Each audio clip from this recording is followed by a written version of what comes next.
Bonjour Interpol, ici elle. Vous avez peut-être vu que j'avais changé le nom de ma chaîne. C'est fait exprès, hein. Maintenant on retrouvera ma chaîne. Pour ceux qui vont arriver nouvellement sur ma chaîne, vous pouvez vous abonner. Ensuite, donc là j'ai fait un thread, on va dire. Donc Creepypasta plutôt je sais pas quand elle est apparue, mais ça fait longtemps. Vous savez, les cartouches de Pokémon, les grandes cartouches en version or, argent. Or, hein. Et bien, en gros, là, il y a une creepypasta qui est Tarnished Gold. Donc, c'est une personne qui, bah, veut rattraper toutes les versions qu'elle a ratées, c'est une fille. Du coup, elle commande une Gold. La cartouche en plastique d'or doré métallisé, comme le jeu que j'attendais. Donc, alors, même si à la place de l'étiquette, un large X rouge était écrit, je pouvais facilement deviner ce que c'était. Quel autre jeu Game Boy à cette couleur? Vous imaginez mon excitation en ayant cette nouvelle copie. Je déteste commander en ligne. C'était un soulagement. Je leur remerciais énormément pour me l'essayer une fois à la maison. Ce que je fis. Donc en gros, quelqu'un a commandé sur internet et lui a donné, enfin, elle a envoyé en fait ce qu'elle voulait. Commencer fut difficile parce qu'à cause du jeu, mais pas à cause du jeu, hein, voilà, mais parce que j'avais vendu ma GBA, donc ma Game Boy Advance, en mon petit frère, il y a quelques années pour des cartes Pokémon. Et quand il y a quelque chose, c'est difficile de lui reprendre. Les relations fraternelles sont ainsi, je suppose. Vraiment de négociation, j'ai enfin pu remettre la main sur la Game Boy Advance et j'en sais rapidement la cartouche vandalisée. J'ai senti des frissons d'excitation en voyant la vidéo d'introduction démarrer, ainsi qu'une vague de nostalgie. C'était bon de revenir à ce jeu. Le jeu démarrait normalement, le dessin pixelé de haut au volant, devant le titre du jeu avant de m'emmener à la grande section. L'inspecteur avait laissé sa sauvegarde, mais cela m'importait peu vu comment le jeu avait été traité. Il devait être très jeune. J'avais seulement trouvé une équipe pleine de Pikachu avec des noms débiles. J'ai commencé une nouvelle partie. C'est là que quelque chose n'allait pas dans le jeu. L'intro normale qui présente un professeur parlant du monde de Pokémon ne nous pas. À la place, il y a eu ça. Tout commençait avec un écran noir. Tout va, là, tout va bien vu que Gold, Silver et Crystal commencent ainsi. Mais au lieu de l'écran, quelle heure est-il qui permet de parler le trailer, il y a eu ça. Les Pokémon ne sont rien d'autre que des outils. Utilise-les et débarrasse-t'en. L'écran fit un fondu, révélant une zone vide la nuit. Elle semblait familière, je crois que c'était une route qu'on visite au début du jeu. Mais comme ça faisait un bail que je n'avais pas joué, je ne pouvais deviner plus. Dans le silence de la scène, le sprite du rival nommé Silver arriva par la gauche. Il allait lentement que d'ordinaire, comme s'il hésitait. Une fois au milieu de l'écran, il s'arrêta, tourna pour regarder derrière lui et se retourna dans l'autre sens. Durant un moment, il resta là, regardant le côté gauche de l'écran avant qu'une mode texte apparût et dise après et dise donc quelque chose. Trois petits points. Trois petits points. Après ça, il regardait encore autour de lui, mais cette fois, il continuait jusqu'à sortir de l'écran. La scène fondit, puis montrait Sylvain à l'endroit où on le rencontre pour la première fois. À l'extérieur du labo du professeur. C'était clairement un moment éloigné de l'histoire du jeu car le professeur et ses assistants quittaient le bâtiment et partaient dans différentes directions. L'un quittait la ville, le professeur Orm descendait plus loin hors de l'écran, me laissant deviner que sa maison est dans la ville. Le perso de Gold était nulle part. Après la scène, ça resta sur Silver. Je pensais que le jeu avait planté au bout d'une minute. Je sais au bout d'un moment que je pouvais le contrôler, donc contrôler Silver. Honnêtement, ça me ça m'a un peu ravi. Silver était et a toujours été mon rival Pokémon préféré. C'est juste une chose intéressante de pouvoir le jouer. J'essayais de descendre plus bas pour explorer, mais ça me stoppait automatiquement quand je tentais de faire un pas hors de la zone du labo. Un message m'expliquait, je peux faire ça maintenant. et ça me faisait un peu en arrière. Je restais près de l'endroit où j'étais apparu et me proche de la fenêtre. Elle fonctionna comme une porte et me laissait entrer dans le labo. En plus de l'équipement habituel, livres, ordi, poubelles, tables, etc., le labo était vide. Logique puisque les employés étaient partis. Sur la table, il y avait une Pokéball. Et comme je l'avais avec un Pokémon, je l'ai prise. Il dit, vous allez obtenir un Caminus. Mais pas de son comme celui qu'on entend quand on a un objet. Apparemment, le vol était autorisé dans ce jeu. Après avoir appuyé sur A, pour nommer mon Pokémon, je dis oui, car j'adore le nom perso. Je laisse grand pour taper un nom, un autre message arriva interrompu. Ne nomme pas, tu t'attacherais. Ne nomme pas, utilise-le. C'est clairement la même voix que celle du début du jeu. Je trouve ça étrange. Je revins au labo vide et tenta de sortir par la porte. Je stoppé par ses voix en disant pas par là. Il fit encore un pas en arrière et mon seul choix fut de sortir par la fenêtre où j'étais entré. Comme si les choses actuelles n'étaient pas assez bizarres. En quittant Nouvelle Écorce et partant pour mon aventure, je remarquai que l'herbe haute ne déclenchait aucun combat. Normalement, je les évite quand j'ai bien avancé dans le jeu. Mais durant le départ, j'aimais beaucoup augmenter le niveau de mes Pokémon. C'est assez frustrant de ne trouver aucun Pokémon, de ne trouver personne pour combattre. Après quelques minutes, à faire les 100 pas dans l'herbe haute, je me demande sur un Pokémon. Un Fouinette. Rien d'extraordinaire, mais quand j'envoyais mon Caminus, j'ai choisi la seule attaque qu'il avait, griffe. Le Pokémon fuya. J'étais confus. Le Pokémon sauvage ne fuit jamais. Du moins, pas si tôt dans le jeu. Après quelques essais où rien de nouveau ne se passe, je continuais à Villegriotte. J'étais entré en ville, j'ai reconnu la petite zone qui apparaît au début. Ensuite, je me suis sur Gold, qui me défie en duel sans un mot. Ce Pokémon, un Alexandre, était déjà à un niveau un poil plus élevé que moi. J'ai construit le niveau 5, il était au niveau 7. Et même si j'avais le type parfait pour avoir l'avantage, il me mit une raclée. Avant tout sur l'écran principal, le spray de Gold apparut. Après l'Alexandre, il semblait déçu. Après avoir visité le centre Pokémon de Griotte, je ne l'avais jamais utilisé en premier. C'était le seul option que j'avais. Je regarde où Gold se trouvait pour me rendre compte qu'il était parti et que je ne pouvais pas le redéfier. Le jeu commençait à être ennuyeux. Maintenant, pas de pognon, ni d'objet, ni de Pokédex. Et impossible de combattre un Pokémon sauvage. Heureusement, une fois avoir rejoint la route 30, il y a eu d'autres dresseurs Pokémon qui sont en difficulté. Bien qu'aucun d'entre eux ne voulait me parler après mes victoires. En entrant à Violet City, mon Pokémon avait un niveau encore trop faible pour s'attaquer au champion d'arène. Avec Pokémon gagné avec les autres dresseurs, je piochais des potions. Alors je me suis senti confiant. C'était assez facile. C'est que deux de mes potions et j'ai grimpé d'un niveau. Mais quand je passais au champion, il m'a tollé et j'ai perdu. Après, avec sa victoire, il fait un juste col. Il semblait déçu. Après, la taille pas de fondu au blanc. À la place, j'ai eu droit à toute une leçon sur comment bien traiter un Pokémon. Annie me posait une question, à choix avec un mot. Voler. Je sais la solution. Oui.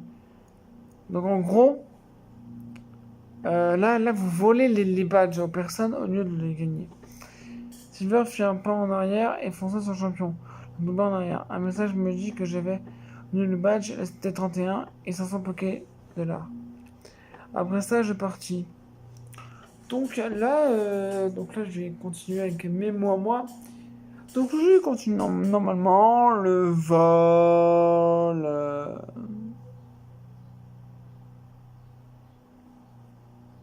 Voilà. Donc je continue les combats et les vols jusqu'à la fin. Donc, continuer à fuir.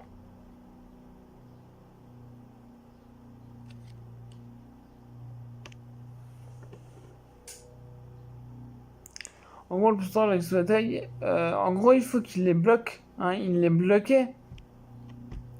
Même il tombe KO. Littéralement.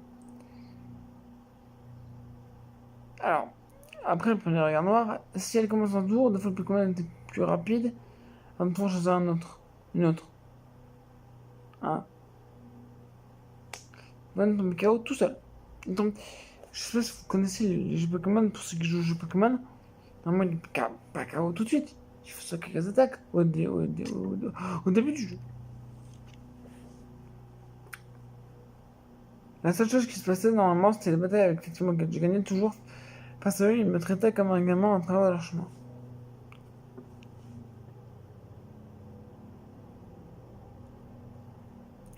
Tout normal sauf les défaites et vols. Ah voilà. Rosen a même pas un moment à 10 millions.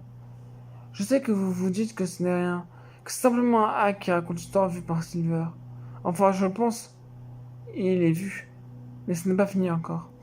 Une soirée vacanto en continuant la série Victoire des Fêtes-Vol, donc Victoire des Fêtes-Vol, j'arrivais à Jadiel. À la seconde où je fis un pas dans la ville, la musique s'arrêta. Je faisais un bug dans la programmation. Mais en restant là un moment, un son faible se fit entendre et partit. J'étais maintenant sur la musique, sûr que la musique était buggée. Car c'est joué, mais elle ne pouvait pas. Mais en revenant sur mes pas hors de la ville, la musique comprenait ce problème. Il n'y avait que Jadiel de silencieux. J'étais curieux, alors j'entrais dans la ville, silencieuse pour explorer. Il n'y avait personne.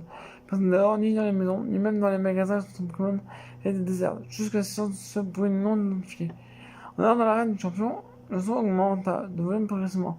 Je croyais que le son provenait de l'intérieur. Alors, je suis entré. Il n'y avait personne, toujours, mais je m'y attendais. L'arène est vide la plupart du temps, sauf à la fin du jeu. Le son ne jouait plus, c'était toujours le silence. J'avançais avant tout ce tour champion en temps normal. Et dans le mur de briques, je fais ça parfois, j'aime bien le bruit. J'étais transporté dans une autre salle, le mur cachait des escaliers. L'endroit était assez silencieux, mais le bruit recommença. Il était un volume vraiment plus fort, très aigu et jouant au hasard. Ça ressemblait à des cris. À ce moment, vous l'imaginez, mon cœur battait.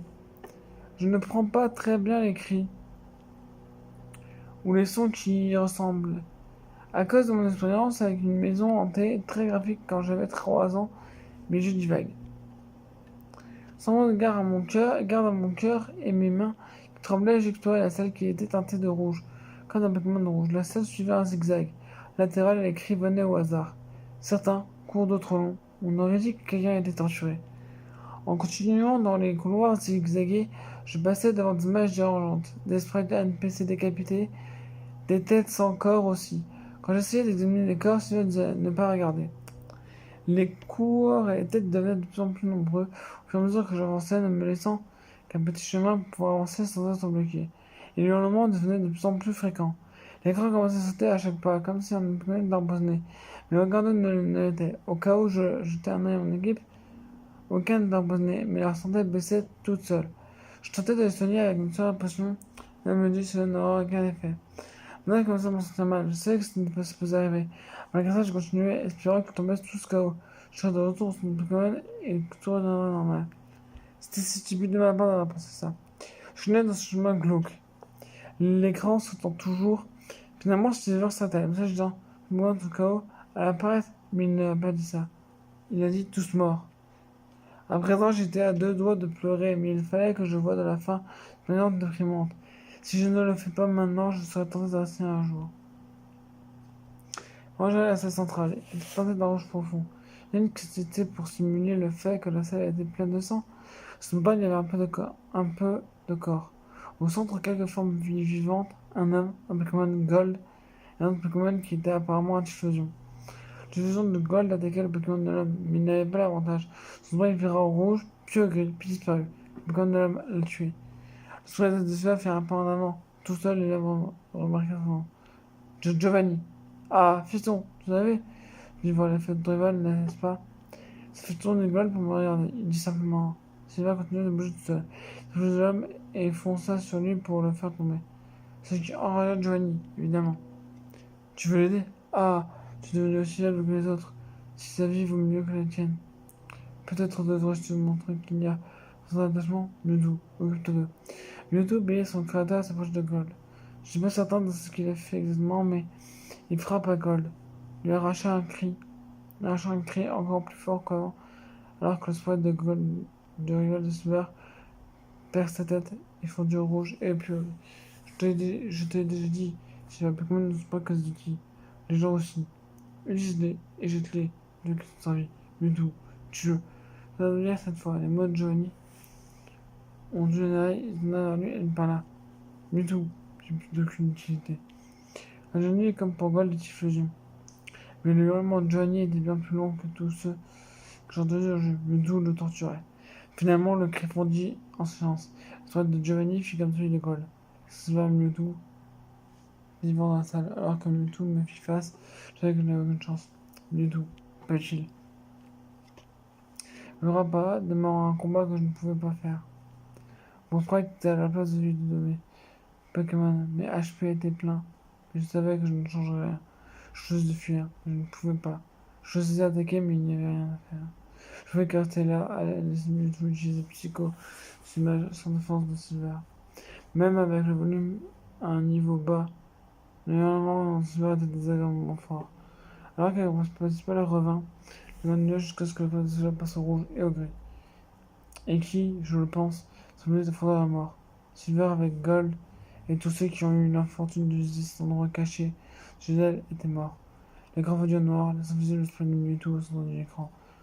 Mon instinct parano m'a finalement fait penser que j'étais le prochain. Mais le mot fin est fondu sur l'écran occupé le noir. Normal l'écran titre. Je sais pas pourquoi ça a été fait. Les quelqu'un avant de sur douche un avec pareil. Et pourquoi je suis tombé dessus. Mais je suis assuré que. Mais je vous assure que tous les jeux que j'ai trouvés au hasard, même si c'est neuf, je ne toucherai plus jamais. Le jeu que je vous ai décrit, je ne le possède plus. Je ne sais plus où il est. Mais j'espère profondément qu'il est en train de pourrir quelque part dans une décharge. Voilà, donc c'était pour ceux qui connaissent le jeu Pokémon Or. C'est Station Gold qui vient du site Creepypasta from the Crypt. Donc from the Crypt, hein, Creepypasta from the Crypt. Pour le chercher si vous voulez voir donc ce que je vous ai expliqué. De l'instant avec Pokémon à l'instant. Ciao.